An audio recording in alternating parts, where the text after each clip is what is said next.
Advanced जावा क्या है और हमें क्यों एडवांस जावा जानना जरूरी है, सबसे पहले इसके बारे में हम डिस्कस करेंगे। सिंपली आप ये समझिए कि आप कोई भी एक वेब एप्लीकेशंस जब आप देखते हैं, राइट, वेब एप्लीकेशंस का मतलब क्या होता है? Web applications it's all about website, है ना। कोई भी वेबसाइट अगर आप देखते हो तो उसी को हम क्या कहते हैं, वो सभी जो है वो एक वेब एप्लीकेशंस की है, बट हम लोग उसको वेबसाइट सब लोग बुरा करते हैं। बट हम उसको प्रोग्रामिंग की टर्म में अगर आप बात करें तो उसे हम वेब एप्लीकेशन हम कहते हैं। तो किसी भी वेबसाइट में सिंपली दो पार्ट होते हैं, एक होता है रिक्वेस्ट और दूसरा होता है रिस्पॉन्स। यानी एक होता है रिक्वेस्ट और सेकंड जो पार्ट होता है वो होता है रिस्पॉन्स। अब रिक्वेस्ट का मतलब क्या होता है कि जैसे आप मान लीजिए कि आप एक ब्राउजर यूज करते हो। आप ब्राउजर मतलब क्या कि एक मीडिएटर होता है, एक एजेंट की तरह होता है। सपोज अगर आपको जीमेल तक आपको जाना है तो आप उस ब्राउजर का यूज आप करते हो, राइट। मतलब क्या कि अगर मैंने यहाँ पे बताया कि ब्राउजर है ना, तो ब्राउजर को मैंने क्या बता रहा हूँ, ये एक एजेंट है, ठीक है। तो इस एजेंट के हेल्प से आप किसी वेबसाइट तक आप पहुंच सकते हो। अगर आपके सिस्टम में अगर गूगल क्रोम नहीं हो, राइट, अगर आपके सिस्टम में मौजिला फायरफैक्स नहीं हो या ओपेरा मिनी नहीं हो, बहुत सारे ब्राउजर होते हैं, ठीक है। तो जैसे मैं यहाँ पे गूगल क्रोम आप लोग यूज करते होंगे, फायरफॉक्स आप यूज करते होंगे, ओपेरा मिनी, बहुत सारे जो हैं ब्राउजर्स है अवेलेबल, और कम्प्लीटली फ्री ऑफ कॉस्ट आप उसको डाउनलोड आप करते हैं। तो ये आपसे एक चीज इंटरव्यू में ऐसा भी पूछा जाता है कि जो ब्राउजर आप यूज करते हैं उसको क्या कहते हैं, इसका क्या काम क्या है। तो आप सिंपली आप क्या वहां पे आंसर आप करेंगे कि ये जो कुछ भी मैंने अभी जो भी मैंने यहाँ पे जो लिखा है, कुछ सिलेक्टिव कुछ नाम में लिखा है जो हम लोग फ्रिक्वेंटली यूज किया करते हैं अपने सिस्टम में। फायरफॉक्स यूज करते हैं, क्रोम यूज करते हैं, ओपेरा यूज कर सकते हैं, बहुत सारी चीजें होता है। तो ये सभी है क्या? ये जस्ट एक ब्राउजर है। ब्राउजर इन द सेंस क्या, अगर मैं सिंपल भाषा में समझाऊं तो वो सिंपली एक एजेंट है ना। जैसे कि मान लीजिए कि अगर आपको अगर आप नए शहर में आते हो, अगर आपको घर ढूंढना होता है तो आपको एक एजेंट आप ढूंढते हो, रियल एस्टेट एजेंट के पास आप जाते हो कि हाँ मुझे इस एरिया में घर चाहिए। पहले कहाँ तक ढूंढ पाते हो? नहीं ढूंढ पाते हो। तो वहाँ पे आपको एजेंट आपको बताता है कि हाँ मेरे पास ये प्रॉपर्टी है, यहाँ पे आप चलिए, और आप फिर आपको डील करवा के देता है। कुछ इसी तरीके से होता है, एम आई राइट, है ना। तो यहाँ पे भी वही कहानी है। यहाँ पे भी जो मैं भी आपको जो बता रहा हूँ कि गूगल क्रोम क्या है, वो जस्ट एजेंट है। और आपको जाना कहाँ था? आपको जाना था कि मुझे जीमेल ओपन करना है, जीमेल की वेबसाइट पे जाना है, मेरा मेल ओपन चेक करना है, या किसी भी कोई भी काम अगर आपको करना है तो उसके लिए आपको एजेंट की जरूरत है। तो ये डायनामिकली ये आपके सिस्टम में आप इंस्टॉल कर लेते हैं आप, और फिर आप उस गूगल क्रोम पे आप जो कुछ भी आप टाइप आप करते हो, वो आप जो कुछ भी आप टाइप करते हो, जैसे आपका जो ब्राउजर है कुछ इस तरीके से ब्राउजर आपका रहता है। एक छोटा सा मैं यहाँ पे बता रहा हूँ क्या, कुछ इस तरीके से अगर ये ब्राउजर है आपका, मैं सिंपली आपको एक सेकंड में आपको यहाँ पे लेके चलता हूँ। तभी आप देखेंगे, तभी आपको ब्राउजर यहाँ पे दिख रहा है, ठीक है। अगर आप यहाँ पे जो भी वेबसाइट पे अगर आप जाना चाहते हो, जैसे मान लो कि मैं cncwebworld.com लिख रहा हूँ, तो यहाँ पे आप जो कुछ भी टाइप करते हो, ये क्या है, ये एक रिक्वेस्ट आप कर रहे हो कि मुझे इस पर्टिकुलर वेबसाइट पे लेके चलो आप, ठीक है। तो आप किसका, हमने यहाँ पे किसका यूज किया, मैंने यहाँ पे जो टाइप कर रहा हूँ ये कहाँ पे टाइप कर रहा हूँ, ये एक गूगल क्रोम है। और इसको मैंने क्या बताया कि जस्ट एक थर्ड पार्टी है, और ये हमें गूगल यानी cncwebworld.com एक वेबसाइट पे हमें लेके जाएगा। और जैसे आप एंटर करते हो तो ये इंटरनली सर्वर से कनेक्ट होगा, और ये फिर आपको इस वेबसाइट पे लेके आ जाता है। तो आप यहाँ पे जो कुछ भी आप टाइप करते हो ब्राउजर पे, जैसे मैंने लिखा cncwebworld.com, आप लिखते हो गूगल पे जाना तो आप क्या लिखते हो, आप न्यू टैब ओपन करते हो, आप यहाँ पे क्या लिख देते हो, google.com लिख देते हो, तो गूगल का पेज आपको सर्च इंजन आपको ओपन करके आपको दिखा देता है। तो आप यहाँ पे जो कुछ भी आप टाइप करते हो वो क्या है, वो रिक्वेस्ट होता है। और रिक्वेस्ट करने के बाद जैसे आप एंटर प्रेस करते हो, इस पेज पे आपको जो भी इंफॉर्मेशन आपको दिख रहा है, इसी को हम रिस्पॉन्स कहते हैं।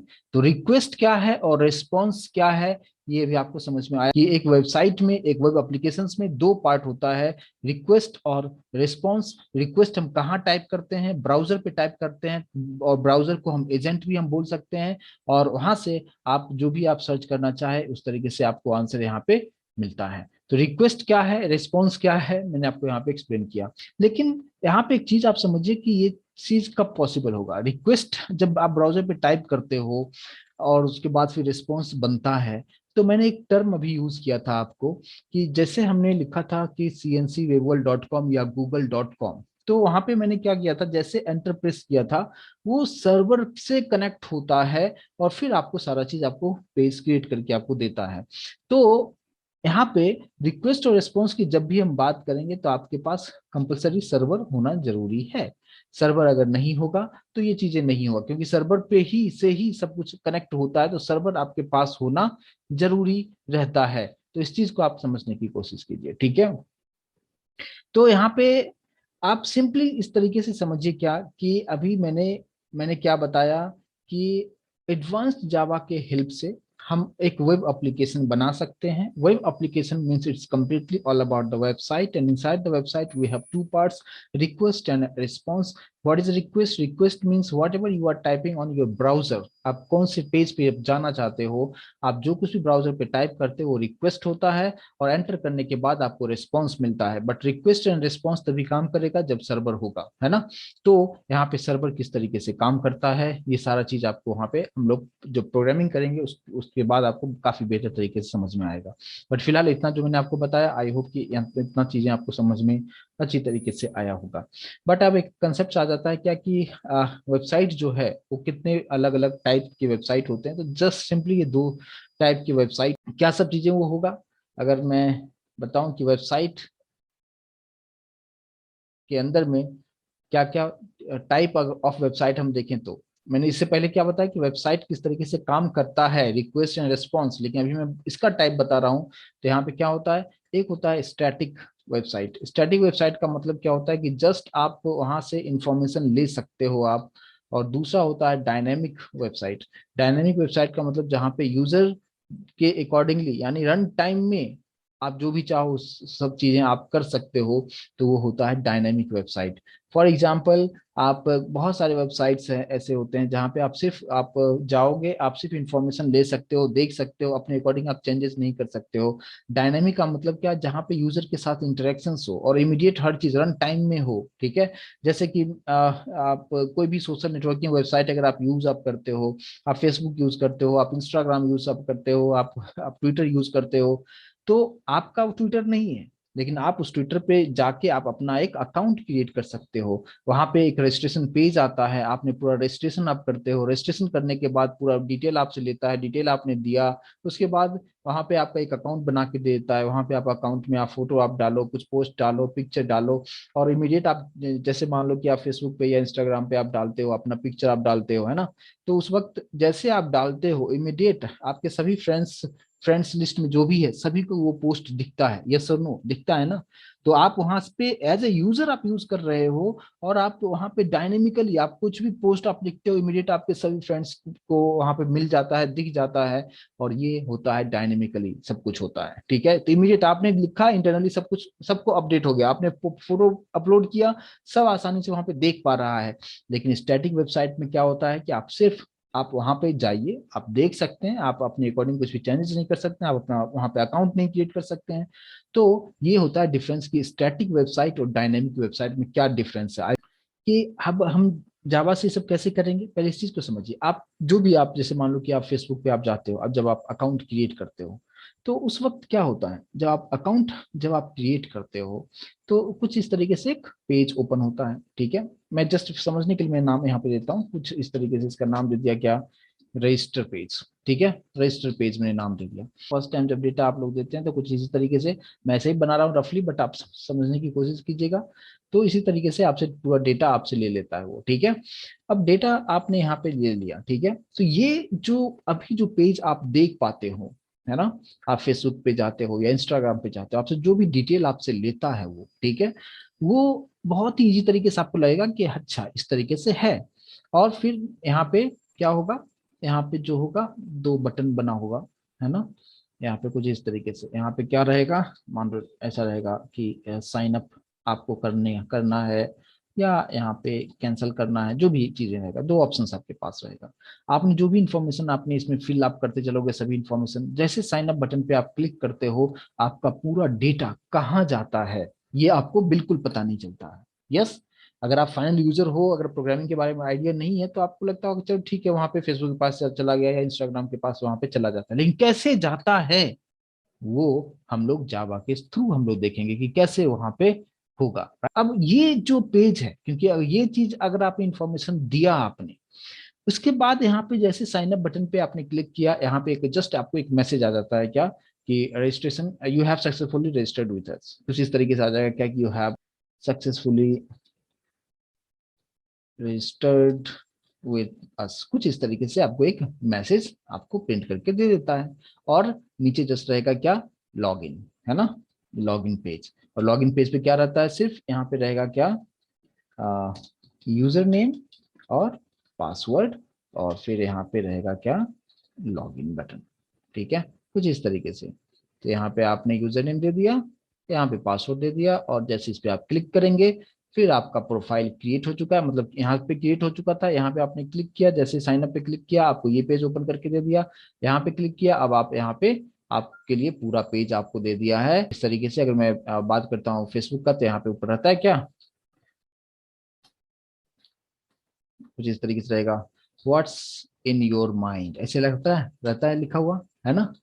कुछ इस तरीके से आप क्या पोस्ट करना चाहते हैं यहाँ पे वगैरह वगैरह, अपना पोस्ट कीजिए, जो भी आपको लिखना है पोस्ट कीजिए, बहुत सारे ऑप्शंस वहां पे रहता है। तो यूजर को बस इतना दिखता है, लेकिन अब हमें करना क्या है, हमें ये भी समझना है कि ये बनेगा कैसे। यानी ये जो रजिस्टर पेज हमने जो बनाया है यहाँ पे, जो आपको दिखाया है, जो आप लोग यूज करते हो, ये हम कैसे हम क्रिएट कर सकते हैं, ये कैसे क्रिएट होगा, यहाँ पे ये सब चीजें कैसे आएगा। ठीक है, तो ये क्रिएट करना है आपको, जो इसको हम यूजर इंटरफेस भी बोल सकते हैं, कि जो यूजर को हम दिखा रहे हैं, लेकिन इंटरनली क्या सब चीजें होगा वो हम जावा से करेंगे। उसको पीएचपी से किया जा सकता है, उसको डॉटनेट से किया जा सकता है, उसको पाइथन से किया जा सकता है। यानी उसको, यानी बैकएंड में क्या सब हो रहा है, बिहाइंड द सीन क्या हो रहा है, उसके लिए बहुत सारे अलग अलग प्रोग्रामिंग लैंग्वेज है। बट डिजाइनिंग के लिए हम लोग क्या क्या यूज हम करेंगे, यानी अभी आपके सामने जो भी चीजें मैंने बताया है, इसको कैसे आप डिजाइन कर सकते हो, इसके लिए HTML, CSS, जावा स्क्रिप्ट, ठीक है, आप HTML5 भी यूज कर सकते हो, CSS3 भी यूज कर सकते हो, jQuery यूज कर सकते हो, आप बूटस्ट्रैप यूज कर सकते हो आप, है ना, एंगुलर यूज कर सकते हो आप, रिएक्ट JS यूज कर सकते हो आप। ये बहुत सारे यहाँ पे चीजों को बताया गया कि ये सब कुछ आप यूज कर सकते हो आप, कुछ इस तरीके से, इतने सारे चीज। और ये जो कुछ भी अभी आप यहाँ पे देख पाएंगे, ये सभी कंसेप्ट अगर आपको बेहतर तरीके से अगर आता है, तो आप बेहतर तरीके से इस चीज को आप बना सकते हैं। तो ये डिजाइनिंग के बारे में आपको बताया कि जस्ट यूजर को दिखाना है, कैसे बनेगा आपको इस तरीके से बनाना है। तो ये जो पार्ट है, तो अब आपको समझ में आया होगा कि मैंने HTML, CSS, जावास्क्रिप्ट मुझे क्यों जानना जरूरी है, क्योंकि अगर आप ये डिजाइन नहीं कर पाते हो आप, तो फिर आप इंटरनली क्या हो रहा है वो तो बहुत दूर की बात हो जाती है। इसलिए आपको यहाँ पे मैंने आपको जो बताया है कि आपको इतना पहले आपके पास इंफॉर्मेशन होना चाहिए। ठीक है, इस मान लीजिए कि हमने यहाँ पे ये एक पेज हमने बनाया, इसको बनाने के लिए मैंने आपको क्या बताया, हमने बनाने के लिए इसको, इसी पार्ट को हम क्या कहते हैं, फ्रंट एंड, है ना, इसको क्या कहेंगे, ये फ्रंट एंड है। यानी यूजर को जो दिखता है, फाइनली यूजर जो देख पाता है, उसको हम क्या कहेंगे, ये फ्रंट एंड का पार्ट है। ठीक है, तो यहाँ पे यूजर ने अब जो भी डेटा यहाँ पे दिया है, ठीक है, यहाँ पे जो भी डेटा यूजर ने यहाँ पे जितने भी इंफॉर्मेशन दिया है, जैसे मान लीजिए कि अभी हमारे पास यहाँ पे कितना डेटा यहाँ पे दिया गया है, मान लो कि यहाँ पे जितना मैंने बनाया 1 2 3 4 5 6 7, है ना, 7 इंफॉर्मेशन आप यूजर से ले रहे हो, तो कहीं ना कहीं तो आपको स्टोर करना पड़ेगा। तो आप स्टोर कहाँ करोगे आप, है ना। तो स्टोर करने के लिए हम लोग यहाँ पे यूज करेंगे, क्या यूज करेंगे, हम लोग यूज करेंगे डेटाबेस। ठीक है, हम लोग यूज करेंगे डेटाबेस यूज करेंगे।